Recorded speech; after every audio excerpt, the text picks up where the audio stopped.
Guys, welcome back to the SEC Recap Podcast.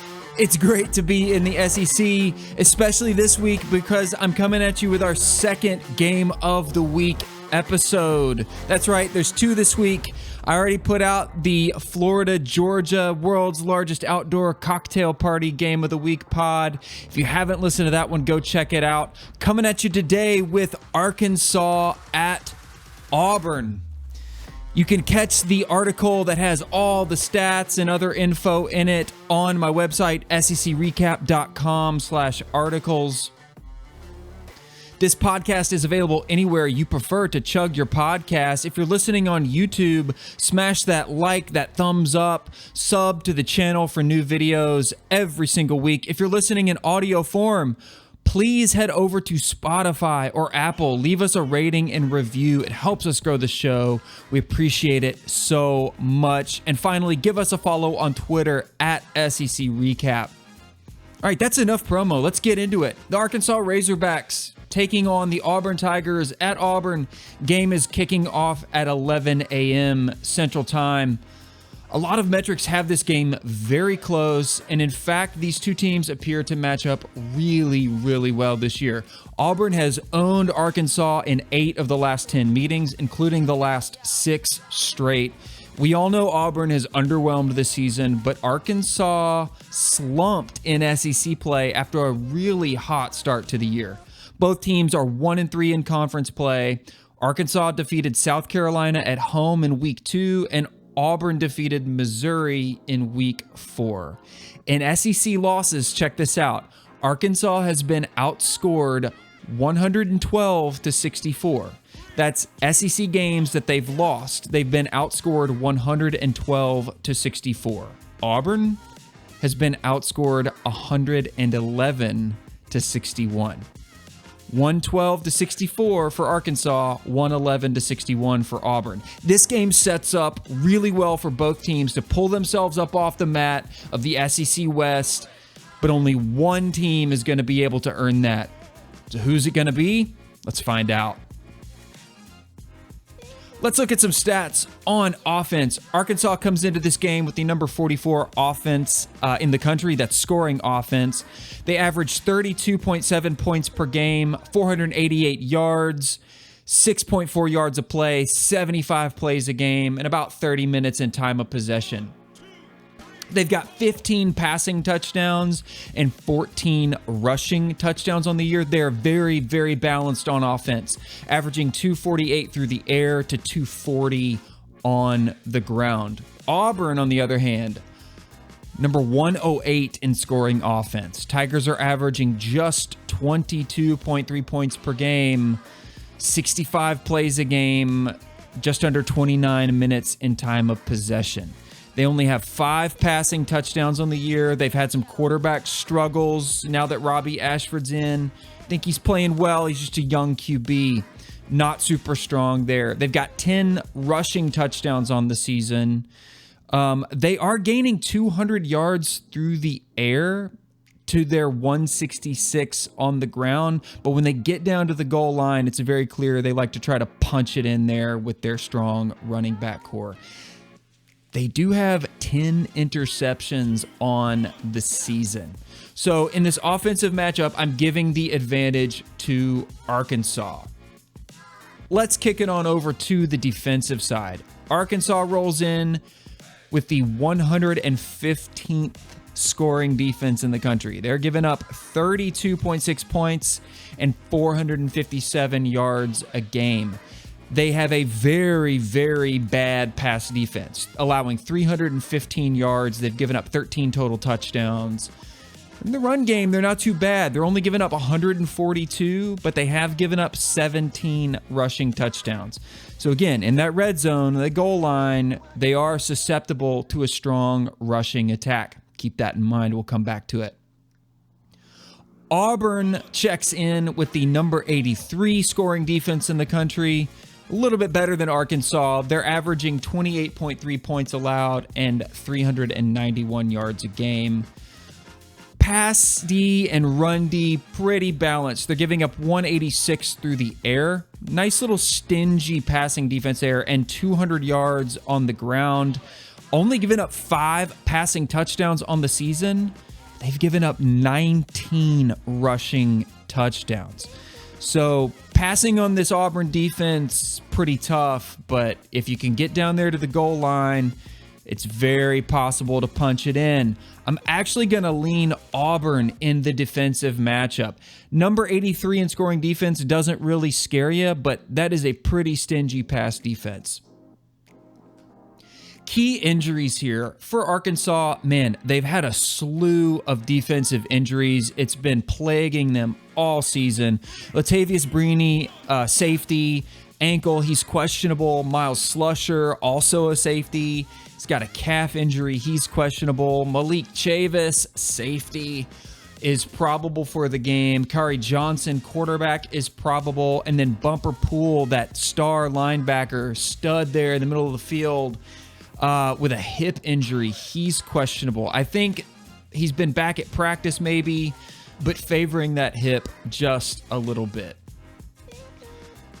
For Auburn, not a lot coming out of Auburn as far as injury designations. We know Zach Calzada is out for the season at quarterback. TJ Finley, also quarterback, has got that shoulder injury. He's questionable, probably eligible to play or able to play if he needs to. Back in September, they also lost Tate Johnson, offensive line, with that elbow injury. I think he's going to be out at least another month, and that's being optimistic. So let's take a look at some key players. For Arkansas, no surprises here. Quarterback KJ Jefferson. As their run game goes, so goes this Razorback offense. KJ Jefferson spearheads this effort. He's got 91 carries for 344 yards and 4 touchdowns on the season.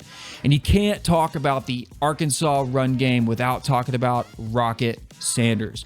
On pace to go over 1,000 yards this season. He's going to be a big factor in this game. Remember, the easiest way to hit Auburn is that run game. On the Auburn side, quarterback Robbie Ashford. I think he's improving week to week since stepping up as the starter. He has a lot of growing pains for sure, and he's made a lot of young quarterback mistakes. But I honestly believe he plays with a lot of effort, heart, and gives this team a chance to be in games. I'm also going to mention running back Tank Bigsby. Getting Tank Bigsby going will take a lot of pressure off of Robbie Ashford. When you have a game like this with 2 top-tier running backs in Bigsby and Sanders, I just don't know why you wouldn't feature both of those guys as the premier part of your offense. And then I'm also going to mention linebacker Owen Papo. I hope I'm pronouncing that correctly. He leads the team in tackles and forced fumbles.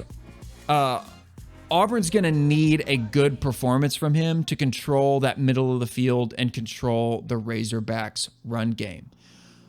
So what is this game going to come down to? Arkansas's run defense is much stingier than Auburn's. Arkansas has the 63rd run defense to Auburn's 119th run defense. But Arkansas's pass D is near the bottom of the FBS at 128.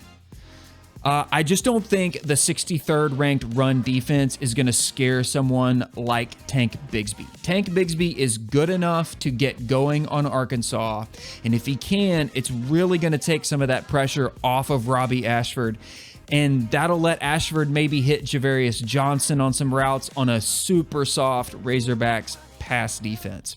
Now, Auburn's pass defense is actually quite good. They have a top 20 pass defense in the country. So I think it will be to Arkansas's advantage to use KJ Jefferson and Rocket Sanders. Auburn's defensive strength actually plays to Arkansas's offensive strength.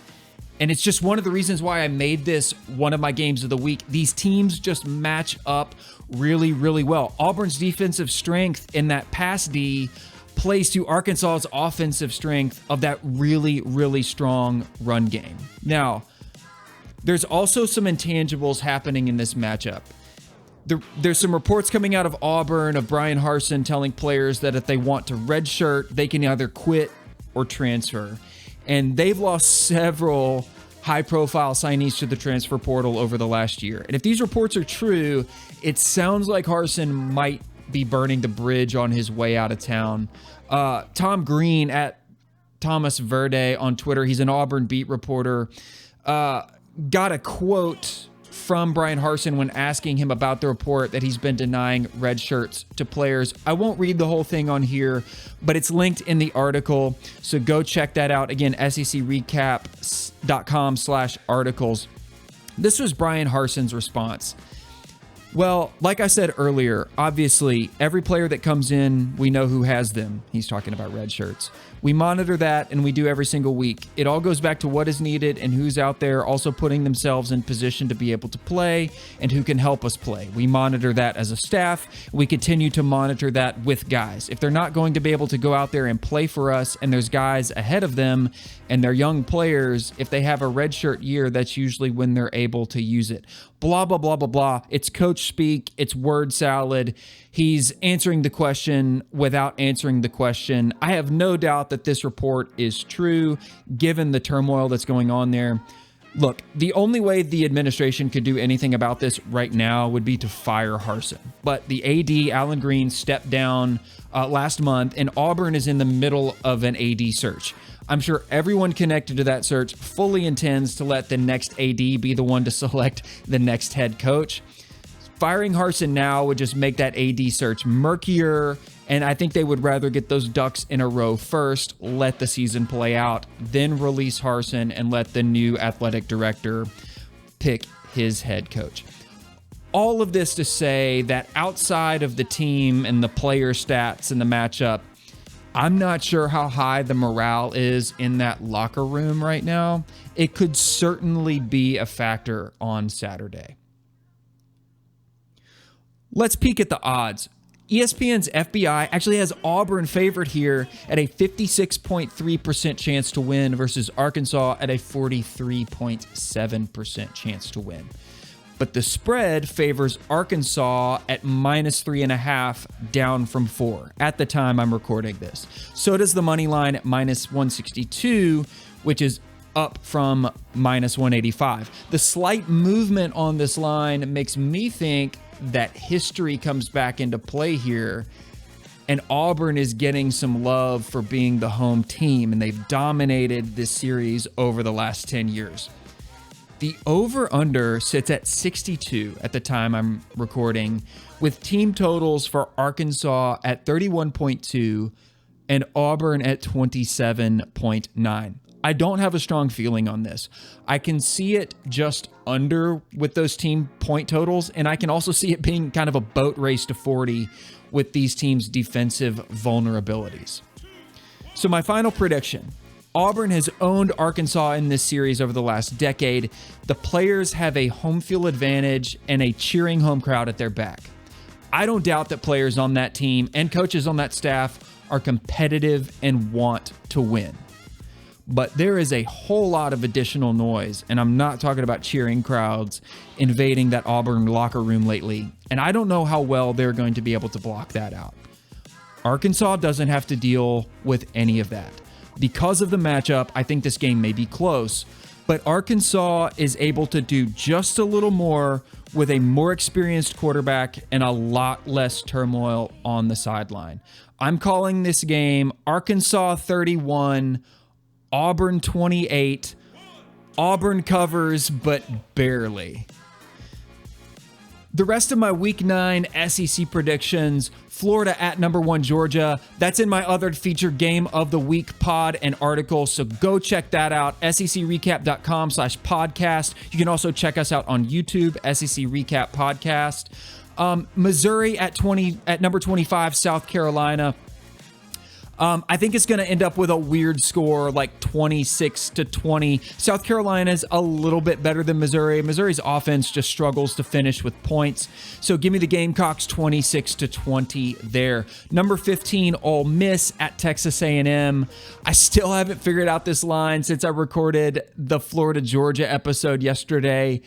Ole Miss -2.5 on the road. I just don't know what to do with that. I find it hard to believe that Texas A&M would be remotely competitive in this game after what I've seen. So I'm still going to have to wait a day to figure out what's going on there. But give me Ole Miss. Not sure what the final score is going to be. And then probably one of the biggest games of the weekend, number 19 Kentucky at number 3 Tennessee. Kentucky's coming off a bye week. They have a ton of talent, experienced quarterback, one of the best running backs in the league. But this Tennessee team is so hot right now. I just don't think Kentucky is going to be able to slow down that offense enough to keep up with the scoring. Give me Tennessee 37-27. By the way, if I've got any Kentucky and Tennessee fans listening, I've got merch. I've got Beer Barrel Apparel, rivalry merch. You can check it out on my Bonfire store, bonfire.com/store/SEC recap. We've got Kentucky Beer Barrel Champ shirts. We've got Tennessee Beer Barrel Champ shirts. And since Tennessee's going full dark mode for this game, I even made some dark mode designs of the Beer Barrel shirts. So go check that out again, bonfire.com/store/SEC recap. That's going to do it for the show. Thank you so much for tuning in. I appreciate all of you for listening, whether you're listening to the podcast on Amazon or Spotify or Apple Podcasts or Google Podcasts. Thank you so much. If you're listening on YouTube, please smash that thumbs up, sub to the channel, connect with me on Twitter at SEC Recap.